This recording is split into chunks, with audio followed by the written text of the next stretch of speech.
We are considering forest as an enterprise, so there will be a comparison between other enterprises such as agriculture and other industries with this forest.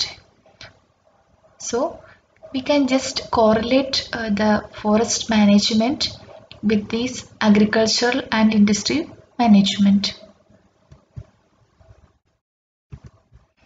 The direct contribution of forestry sector to GDP of the nation is very less when compared to agriculture and industries.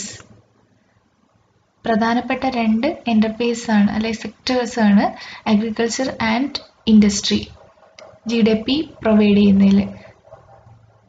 But compared to these sectors forestry sector is providing very less to GDP, but the functional area of forest sector is very high when compared to the agriculture and industry. Okay, area wise industry ഫോറസ്റ്റിനേക്കാളും വളരെ പിന്നിലാണ്. പക്ഷേ forestry സെക്ടറിന് area wise വളരെ functional area കൂടുതലാണ്, പക്ഷേ contribution to GDP is very less.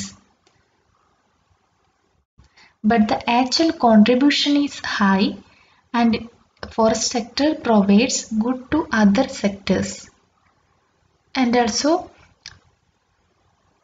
providing other intangible benefits also in the aspect of conservation. Okay, forest sector ഈ raw materials ഇൻഡസ്ട്രീസിന് ടിമ്പർ ആയിട്ട് അല്ലെങ്കിൽ NTFP other NTFP pulp match wood industry അങ്ങനെ paper industry അങ്ങനെയുള്ള ഇൻഡസ്ട്രീസിന് direct raw മെറ്റീരിയൽസിൽ provide ചെയ്യുന്നു. Defence communication ഇവിടെ ഈ ഇൻഡസ്ട്രീസിലൊക്കെ ഡയറക്റ്റ് കോൺട്രിബ്യൂഷൻ ഉണ്ട്. പക്ഷെ അതുമാത്രമല്ല കൺസർവേഷൻ ആസ്പെക്ട്സിലും കൂടി ഇൻടാഞ്ചിബിൾ ആയിട്ടുള്ള കുറേ കാര്യങ്ങൾ ഫോറസ്റ്റ് സെക്ടർ ചെയ്യുന്നുണ്ട്. And also in the social wellbeing of the people, grazing, firewood, NTFP, employment generation, tourism and recreational aesthetic purpose. Okay, but these are not coming in pick. ഇതൊക്കെ indirect ആയിട്ടാണ് പോകുന്നത്. Direct ബെനിഫിറ്റിൽ ആകെ timber production മാത്രമേ വരുന്നുള്ളൂ. And there are some unique features of forest management when compared to agriculture and industry. നേരത്തെ പറഞ്ഞ എന്തുകൊണ്ടാണ് ഈ ഫോറസ്റ്റ് സെക്ടർ പിന്നിലായി പോകുന്നത് അല്ലെങ്കിൽ മറ്റ് ഇൻഡസ്ട്രീസ് അഗ്രികൾച്ചർ ഇൻഡസ്ട്രീസിനെക്കാളും കുറച്ച് യുണീക്ക് ഫീച്ചേഴ്സ് ഉണ്ട്. അതെന്തൊക്കെയാണെന്ന് നോക്കാം. Forestry is a long-term investment and there is a long interval between the formation and harvesting of forest crops. In the case of timber produce ചെയ്യുകയാണെങ്കിൽ നമ്മൾ seedling മുതൽ ഒരു ട്രീ ആയി അത് harvest ചെയ്യുന്ന ഒരു പീരീഡ് എന്ന് പറയുന്നത് വളരെ വലുതാണ്, കുറേ ഇയേഴ്സ് എടുക്കും. ഇപ്പം അഗ്രികൾച്ചർ ക്രോപ്സിൻ്റെ കേസിലാണെങ്കിൽ വർഷത്തിൽ 2-3 പ്രാവശ്യം അല്ലെങ്കിൽ അതിൽ കൂടുതൽ പ്രാവശ്യം ഈൽഡ് കിട്ടും, കുറച്ച് ടൈമേ വേണ്ടു. ഓക്കെ, ഫോറസ്ട്രീൻ്റെ കേസിൽ അങ്ങനെയല്ല. It is A long term investment and this involve delayed return on investment capital. Capital എന്ന് പറയുന്നത് ഇവിടെ എന്താണ്, ഫോറസ്ട്രിയിലെ ട്രീ ആണ്. Both the capital and the yield are just trees. ഇവിടെ ക്യാപിറ്റലും ട്രീ ആണ് ആൻഡ് yield എന്താണോ കിട്ടുന്നത് അതും ട്രീസ് ആണ്. ടിമ്പറിൻ്റെ കേസിൽ അതും ട്രീസ് ആണ്. ഓക്കെ, അതാണ് മറ്റ് ഇൻഡസ്ട്രിയേക്കാളും വേറൊരു പെക്യുലാരിറ്റി എന്ന് പറഞ്ഞു കഴിഞ്ഞാൽ. അഗ്രികൾച്ചറിൻ്റെ കേസിൽ എന്താണ്, അഗ്രികൾച്ചറിൻ്റെ കേസിൽ ലാൻഡ് അല്ലെങ്കിൽ സോയിൽ അതാണ് capital and crop is the interest or income. ക്രോപ്പാണ് കിട്ടുന്നത്, നമ്മൾ മൊത്തമായിട്ടും അതിനെ ചെടീനെ എടുക്കുന്നില്ല. പക്ഷേ ഫോറസ്റ്റിൻ്റെ കേസിൽ ആ നമ്മൾ നട്ട അല്ലെ സീഡ്ലിംഗ് ആയിരുന്ന ആ ട്രീ തന്നെയാണ് ആഫ്റ്റർ ഫെല്ലിംഗ് അതാണ് നമ്മൾ കൺവേർട്ട് ചെയ്ത്, അതാണ് ഈൽഡ് എന്ന് പറയുന്നത്. Industry The machinery and building are the capital and the yield are manufactured products. അതിൻ്റെ products ആണ് yield. Okay. In both these sectors there is less danger on capital. അല്ലേ, അഗ്രികൾച്ചറിലും ഇൻഡസ്ട്രിയിലും ക്യാപിറ്റലിന് വെരി ലെസ് ഡേഞ്ചർ ആണ് പറയുന്നത്. But in forestry anything happening to the tree it's danger on that capital and so high risk on capital. അപ്പോൾ എന്താവും, yield zero ആവും. Trees തന്നെയാണ് ക്യാപിറ്റലും ട്രീസ് തന്നെയാണ് ഈൽഡും. അതുകൊണ്ട് എന്തെങ്കിലും ഒരു റിസ്ക് വന്നു കഴിഞ്ഞാൽ, ഒരു ഡേഞ്ചർ ക്യാപിറ്റലിൽ വന്നു കഴിഞ്ഞാൽ മൊത്തം yieldum zero ആവും. Another peculiarity inherent in forestry is the multiple and varied use of forest. That is tangible and intangible uses. നേരത്തെ പറഞ്ഞ പ്രൊഡക്ഷൻ മാത്രമല്ല, പ്രൊട്ടക്ഷൻ അല്ലെങ്കിൽ കൺസർവേഷൻ ആസ്പെക്ട്സ് കൂടി ട്രീസിൻ്റെ കേസിലുണ്ട്. The environmental preservation should go along with all the activities in the forest. Various objectivesന് വേണ്ടി കൂടിയാണ് forestry enterprise നിൽക്കുന്നത്. അതായത് ഒരു ട്രീ ടിമ്പർ പ്രൊഡ്യൂസ് ചെയ്യുക മാത്രമല്ല, ചിലപ്പം അത് ഹിൽ ഏരിയയിലാണെങ്കിൽ സോയിൽ പ്രിസർവേഷനും അതൊക്കെ നോക്കിയിട്ടാണ് നമ്മൾ ചെയ്യുന്നത്. അപ്പം എന്താണ്, ടാഞ്ചിബിൾ ആൻഡ് ഇൻടാഞ്ചിബിൾ യൂസ് കൂടി കൺസിഡർ ചെയ്യേണ്ടതുണ്ട്. Then forests generally occupy more remote, less accessible and less fertile lands as compared to agricultural lands. നമ്മൾ എന്താണ് പൊതുവെ ഒരു അഗ്രികൾച്ചർ ക്രോപ്സിന് ഫെർട്ടിലൈസർ അപ്ലൈ ചെയ്യാറുണ്ട്, അതിൻ്റെ സോയിൽ ഫെർട്ടൈൽ ആക്കാറുമുണ്ട് ഫെർട്ടൈൽ അല്ലെങ്കിൽ. അതേസമയം ഒരു ട്രീൻ്റെ കേസിൽ നമ്മൾ ഒരു ഫോറസ്റ്റ് ലാൻഡിൽ അങ്ങനെയൊന്നും ചെയ്യാറില്ല. മിക്കവാറും നാച്ചുറൽ റീജനറേഷൻ ആണെങ്കിൽ ആദ്യം ഒന്നും ചെയ്യാൻ പറ്റില്ല. പിന്നെ അത് മാത്രമല്ല, അത് റിമോട്ട് ഏരിയയിൽ ലെസ് ആക്സസിബിൾ ഏരിയസിലായിരിക്കും ഫോറസ്റ്റ് മിക്കവാറും ഉണ്ടാവുക. അപ്പം അതിൻ്റേതായ ബുദ്ധിമുട്ടുകളും കാണും. Then ecosystem is specific. Forest sector deal with big area, even hundreds of kilometers square. ഒരു ഇൻഡസ്ട്രീനെയും അഗ്രികൾച്ചർ ലാൻഡിനെയും കമ്പയർ ചെയ്യുമ്പോൾ ഫോറസ്റ്റ് സെക്ടർ ഭയങ്കര വലിയ ഏരിയ ആയിരിക്കും. അപ്പം അതും ഈ ഒരു എൻ്റർപ്രൈസ് ൻ്റെ പ്രൊഡക്ഷന് ബാധിക്കും. Then high variability in manpower from IFS officers goes up to watchers. Management ഈ ഒരു സ്ട്രക്ചറിനെ അല്ലെങ്കിൽ ഓർഗനൈസേഷണൽ സ്ട്രക്ചറിനെ കൂടി ബാധിക്കുന്നുണ്ട്. Then forest organization. Forests are classified into various categories for purpose of description, administration, management and record. ഒരു forest manage ചെയ്യുന്നതിൻ്റെ ബേസിൽ അതിനെ വീണ്ടും ക്ലാസിഫൈ ചെയ്തിട്ടുണ്ട്. ജിയോഗ്രാഫിക്കൽ ആൻഡ് ക്ലൈമാറ്റിക് അല്ലെങ്കിൽ ecological, functional, legal, territorial, administrative or organisation and silviculture or management. നേരത്തെ classify ചെയ്തത് നിങ്ങൾ പഠിച്ചിട്ടുണ്ടാവും. ക്ലൈമാറ്റിക് ക്ലാസിഫിക്കേഷൻ അല്ലെങ്കിൽ എക്കോളജിക്കൽ ക്ലാസിഫിക്കേഷനും ഫങ്ഷനലൊക്കെ പഠിച്ചിട്ടുണ്ടാവും. അപ്പോൾ ഇതിന് 6 levels of classification.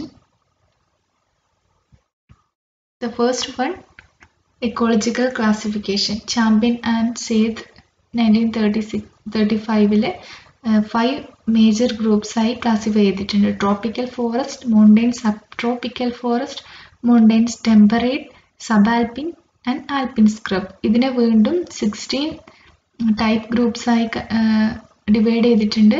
അതിനെ സബ് ഗ്രൂപ്പ്സ് സദേൺ വെസ്റ്റേൺ ആയിട്ട് ഡിഫറൻഷ്യേറ്റ് ചെയ്തിട്ടുണ്ട്. അതിന് വീണ്ടും എഡാഫിക്, ക്ലൈമാറ്റിക് അങ്ങനെയുള്ള ലെവലിലും ക്ലാസിഫൈ ചെയ്തിട്ടുണ്ട്. ഇത് നിങ്ങൾ ഡീറ്റെയിൽ ആയി പഠിച്ചിട്ടുണ്ടാവും. ഇതാണ് ജിയോഗ്രാഫിക്കൽ ആൻഡ് ക്ലൈമാറ്റിക് ക്ലാസിഫിക്കേഷൻ അല്ലെങ്കിൽ എക്കോളജിക്കൽ ക്ലാസിഫിക്കേഷൻ. ഓർക്ക, ഇത് മേജർ ഗ്രൂപ്പ്സ് ആണ് 5, type groups 16. Then coming into functional classification. NFP 1952 ചെയ്ത ഫങ്ഷണൽ ക്ലാസിഫിക്കേഷൻ ആണിത്. Protection forest, national forest, village forest and tree lands. ഇനി the national commission on agriculture has suggested a revised classification that production forest, protection forest and social forest. The production forest again subdivided into valuable forest, mixed quality forest and inaccessible forest. The social forests are again divided into minor and marginal lands. Then coming to legal classification. Forests are classified as reserve forest, protected forest and village forest and unclassed forest. Sorry, it's unclassed forest. The reserve forests are constituted under the Indian Forest Act. They are the exclusive property of the government and are subject to complete protection. Reserve forest എന്ന് പറഞ്ഞു കഴിഞ്ഞാൽ completely protected forest ആണ് and villages have no rights in it.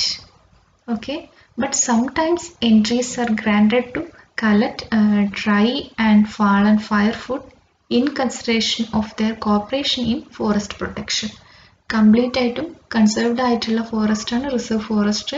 വില്ലേജിന് entry ഇല്ല, വില്ലേജിന് അവിടെ ഒന്നും എടുക്കാനൊന്നും പറ്റില്ല. But sometimes they granted the collection of some dry and fallen ഫയർവുഡൊക്കെ ചില സമയത്ത് കളക്ട് ചെയ്യാൻ പെർമിഷൻ കൊടുക്കാറുണ്ട്. അത് പക്ഷേ അവരുടെ ആ കൺസർവേഷനിലുള്ള കോപ്പറേഷൻ കണക്കിലെടുത്തുകൊണ്ട് മാത്രമേ കൊടുക്കാറുള്ളൂ. Then coming into protected forest, it is a legal term for an area subject to limited degree of protection and constituted as such as under the provision of IFA. Protected forest എന്ന് പറഞ്ഞു കഴിഞ്ഞാൽ limited degree protection ഉണ്ടാവും. അതേസമയം rights of villages are settled and recorded and the government have a control on the felling and transport of timber and other forest produce. ഇതിൽ collection of timber ആണെങ്കിലും മറ്റ് NTFP കളക്ഷനും permission കൊടുത്തിട്ടുണ്ട്, പക്ഷേ under the supervision of government only. Then coming village forest, that are state forests assigned to a village community under the provisions of IFA or forest established and managed for supply of forest produce to a village. വില്ലേജിൻ്റെ ആവശ്യങ്ങൾക്ക് വേണ്ടി establish ചെയ്ത് manage ചെയ്യുന്ന forest ആണ് for the village community. Firewood, fodder and other NTFP കളക്ഷന് വേണ്ടി ഈ village forest manage ചെയ്യുന്നത്. Then unclassed forest, forest land owned by government but not constituted into reserve, protect or village forest. നേരത്തെ പറഞ്ഞത് എല്ലാം under the control of or under the Indian forest act ഗവൺമെൻറ്റിൻ്റെ അണ്ടറിൽ വരുന്നതാണെങ്കിൽ കൂടി ആദ്യത്തെ മൂന്നിലും കുറച്ചും കൂടി കൺസർവേഷണൽ ആസ്പെക്ട്സിലാണ് മാനേജ് ചെയ്യുന്നത്. ബട്ട് അൺക്ലാസ്ഡ് ഫോറസ്റ്റ് എന്ന് പറഞ്ഞു കഴിഞ്ഞാൽ under the supervision of government ആണ്, but they are not strictly protected and also heavily burdened with rights and over exploited by grazing, felling and burning. Legal ക്ലാസിഫിക്കേഷനിൽ വരുന്നതാണെങ്കിലും ഈ ഫോറസ്റ്റ് മിക്കവാറും ഓവർ എക്സ്പ്ലോയിറ്റ് ചെയ്യാണ്. അതായത് ഒന്നും പെർമിഷൻ സ്ട്രിക്റ്റ് ആയിട്ട് ഒരു ലോയും ഇതിൽ വരുന്നില്ല. ഓവർ ഗ്രേസിങ്ങും ഫെല്ലിങ്ങും ഈവൻ ബേണിംഗ് വരെ നടക്കാറുണ്ട്. Then coming into the territorial classification are block, compartment and subcompartment. Block means the main territorial division of the forest. Okay, the main territorial division of the forest generally bounded by natural features and bearing a local proper name. Block എന്ന് വെച്ച് കഴിഞ്ഞാൽ ഒരു territorial ഏരിയൻ്റെ main territorial division ആണ്. ഒരു ഫോറസ്റ്റിൻ്റെ main territorial division and bounded by natural features. എന്തെങ്കിലും stream, ridges, അത് അങ്ങനെയുള്ള എന്തെങ്കിലും ബൗണ്ടറി ഉണ്ടാവും. ഒരു പ്രോപ്പർ ലോക്കൽ നെയിമും ഉണ്ടാവും ബ്ലോക്കിന്. And each block has a clear-cut boundary all around it with numbered pillars. ഫോറസ്റ്റിൽ പോകുമ്പോൾ കാണാം ഒരു നമ്പേഴ്സ് ഉള്ള പില്ലേഴ്സ് കൊണ്ടായിരിക്കും ബൗണ്ടറി ഫോം ചെയ്തിട്ടുണ്ടാവുക. Then compartment are the division of the block. ബ്ലോക്കിനെയാണ് കമ്പാർട്ട്മെന്റ് ആയിട്ട് ഡിവൈഡ് ചെയ്തിട്ടുള്ളത് for the purpose of administration and records.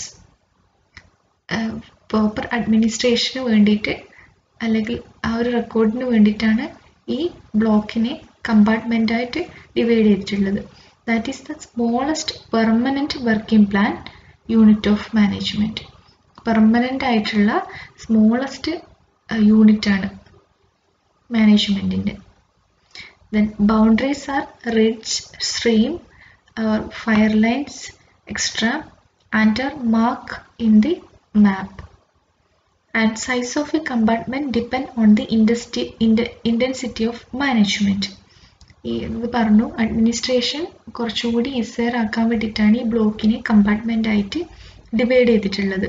Okay, അപ്പോൾ ഒരു കമ്പാർട്ട്മെൻറ്റിൻ്റെ സൈസ് എന്ന് പറയുന്നത് ആ മാനേജ് ചെയ്യാനുള്ള ആ ഒരു ഏരിയൻ്റെ എത്രത്തോളം ആ ഒരു ഏരിയ യൂണിഫോം ആണ്. അതായത് ഇപ്പോൾ സെയിം സോയിലും ആസ്പെക്റ്റും അല്ലെങ്കിൽ forest type composition of that growing stock same ആണെങ്കിൽ, ഹോമോജീനിയസ് ആണെങ്കിൽ it is easier to manage that forest. അപ്പോൾ അങ്ങനെയുള്ള അതൊക്കെ ഈ പറഞ്ഞ ഫാക്ടേഴ്സ് എല്ലാം ഹോമോജീനിയസ് ആണെങ്കിൽ ഈ ബ്ലോക്കിൻ്റെ ഏരിയ കുറവായിരിക്കും. ഓക്കെ, കാരണം കുറച്ചൊരു ഏരിയയിലാകുമ്പോൾ നമുക്ക് മാനേജ് ചെയ്യാൻ എളുപ്പമാണ്. അപ്പം ഇതൊക്കെ ഹോമോജീനിയസ് ആകുന്ന ഏരിയ ആണെങ്കിൽ കുറച്ചും കൂടി ഈസിയർ ആയിരിക്കും. In protection and selection forest A block will be large size because working intensity is light in that portion. അല്ലേ, ഇപ്പോൾ ഒരു പ്രൊട്ടക്ഷൻ ഫോറസ്റ്റിലാണെങ്കിൽ ഈ മാനേജ്മെൻറ്റ് വർക്കിംഗ് ഒക്കെ കുറവായിരിക്കുമല്ലോ. അപ്പം അവിടെ ലാർജ് സൈസ് ഏരിയ ബ്ലോക്കായി കണക്കാക്കാം. അതായത് ഈ ബ്ലോക്ക് എന്ന് പറയുന്നത് നമ്മൾ ഇൻറ്റൻസിറ്റി, വർക്കിംഗ് ഇൻറ്റൻസിറ്റി അനുസരിച്ചാണ് അതിൻ്റെ ഏരിയ കണക്കാക്കുന്നത്. And that denoted by Arabic numerals 1, 2, 3 എന്നാണ് അതിനെ നമ്പർ ചെയ്യുന്നത് കമ്പാർട്ട്മെൻറ്റിനെ. Then come to sub compartment. അതായത് സബ് കമ്പാർട്ട്മെന്റ് എന്ന് പറയുന്നത് ഈ കമ്പാർട്ട്മെന്റിനെ ഡിവൈഡ് ചെയ്യുന്നതാണ്. If a compartment doesn't carry one forest type uniformly and is not suitable for a uniform treatment. അതായത് ഒരു ഫോറസ്റ്റ് മാനേജ് ചെയ്യുമ്പോൾ നേരത്തെ പറഞ്ഞ പോലെ യൂണിഫോം ആയിട്ടുള്ള അല്ലെങ്കിൽ ഹോമോജീനിയസ് ആയിട്ടുള്ള ഏരിയ അല്ലെങ്കിൽ അതിനെ നമുക്ക് വർക്ക് ചെയ്യാനുള്ള ട്രീറ്റ്മെൻറ്റ്സ് ഡിഫറൻസ് ആയിട്ട് അപ്ലൈ ചെയ്യേണ്ടി വരും. അങ്ങനെയുള്ള ഒരു സാഹചര്യത്തിൽ കമ്പാർട്ട്മെൻറ്റ് ഹോമോജീനിയസ് അല്ലെങ്കിൽ അതിനെ വീണ്ടും സബ് കമ്പാർട്ട്മെൻറ്റ് ചെറിയ ചെറിയ ഏരിയ ആയിട്ട് ഹോമോജീനിയസ് ആയിട്ടുള്ള ചെറിയ ചെറിയ ഏരിയ ആയിട്ട് മാറ്റും സബ് കമ്പാർട്ട്മെൻറ്റ്. ഇത് വേണമെങ്കിൽ ടെമ്പററിയോ പെർമനൻറ്റും ആവാം. കമ്പാർട്ട്മെൻറ്റ് എന്ന് പറയുന്നത് ഒരു പെർമനൻ്റ് ആയിട്ടുള്ള ഫിക്സഡ് ഏരിയ ആണ്. അതേസമയം സബ് കമ്പാർട്ട്മെൻറ്റ് നമ്മുടെ ട്രീറ്റ്മെൻറ്റിനനുസരിച്ച് മാറ്റുന്നതാണല്ലോ. അപ്പോൾ അത് ചിലപ്പം ടെമ്പററി ആവാം, ചിലപ്പോൾ പെർമനൻ്റ് ആവാം according to the silvicultural treatments and is denoted by small letter ABC. Then administrative classification or organizational classification. Okay, administrative classification എന്ന് പറയുമ്പോൾ നമ്മൾ സെൻട്രൽ ലെവലിലാണ് ഇപ്പോൾ പറയുന്നത്. സെൻട്രൽ ലെവലിൽ ഒരു ഫോറസ്റ്റ് ഡിപ്പാർട്ട്മെൻറ്റിൻ്റെ ഏറ്റവും ടോപ്പിൽ IG of forest, inspector general of forest, headquarters Delhi. Okay, ഒരു IGF ഉണ്ടാവും ടോപ്പിൽ. Additional inspector general of forest, additional IGFൻ്റെ അണ്ടറിൽ number of deputy inspector generals അത് and next to this assistant inspector general IIG. ഈ deputy inspector ജനറലും assistant inspector ജനറലൊക്കെ 1 and more ഉണ്ടാവും for various wings. Wildlife, social forestry, forestry industry എന്നൊക്കെ പറഞ്ഞിട്ട് കുറേ വിങ്സ് ഉണ്ട്. അപ്പോൾ അത് മാനേജ് ചെയ്യാൻ വേണ്ടി ആണ് കൂടുതൽ നമ്പറിൽ ഡെപ്യൂട്ടി ഐ ജി ഒക്കെ കാണും. Then organisation structure in the state level. ഏറ്റവും ടോപ്പിൽ principal chief conservator of forest at the top.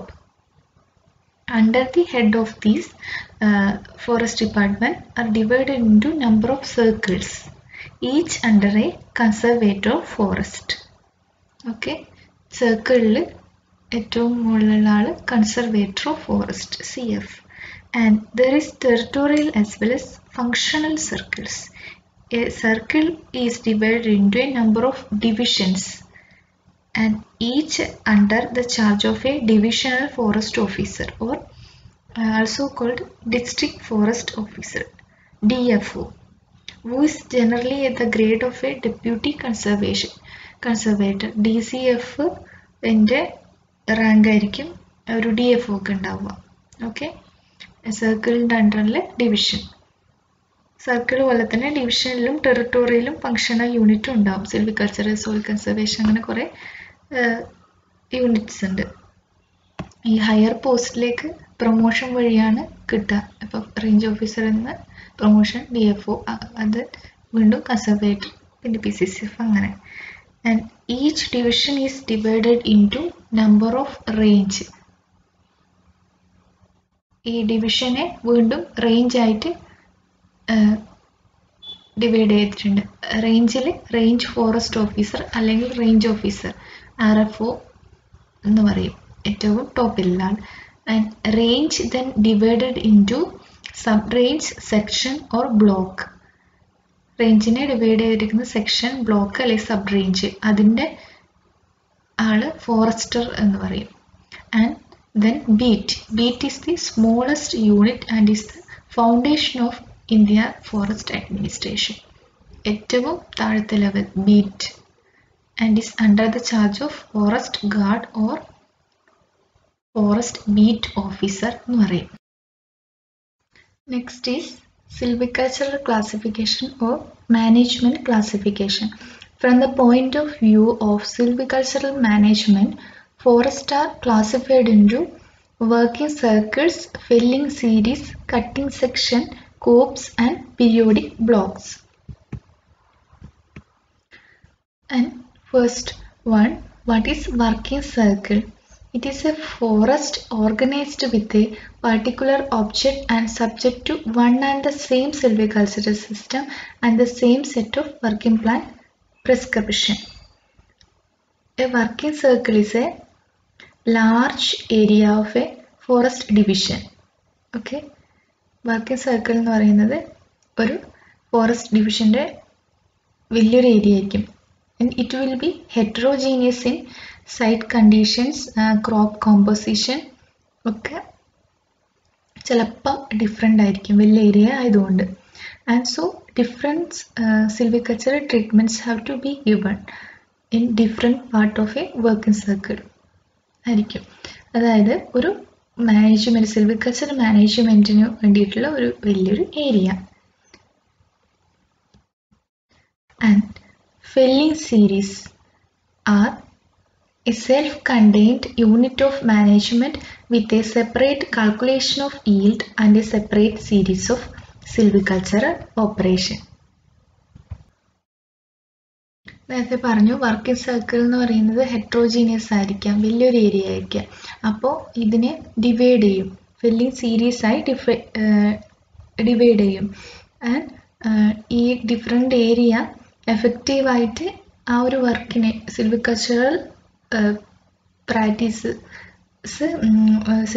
Practices എഫക്റ്റീവായിട്ട് ഇതിൽ ഡിസ്ട്രിബ്യൂട്ട് ചെയ്യാൻ വേണ്ടി, എഫക്റ്റീവായിട്ട് വർക്കിനെ ഡിവൈഡ് ചെയ്യാൻ വേണ്ടിയിട്ടുള്ളതാണ് felling series. Or provide a sustainable yield of forest produce to one or more market. Okay, then coop division of this felling series or annual felling area equal to the number of years in the rotation. Annual felling area എന്നാണ് പറയുന്നത് കൂപ്പ്. Next is cutting section. It is a subdivision of a filling series formed with the object of regulating cutting in some special manner. അതായത് ഇപ്പോൾ ഒരു fire അല്ലെങ്കിൽ insect attack വന്നു കഴിഞ്ഞാൽ ആ ഒരു ഫില്ലിംഗ് അവോയ്ഡ് ചെയ്യാൻ വേണ്ടിയിട്ട് A planned separation of filling in successive years.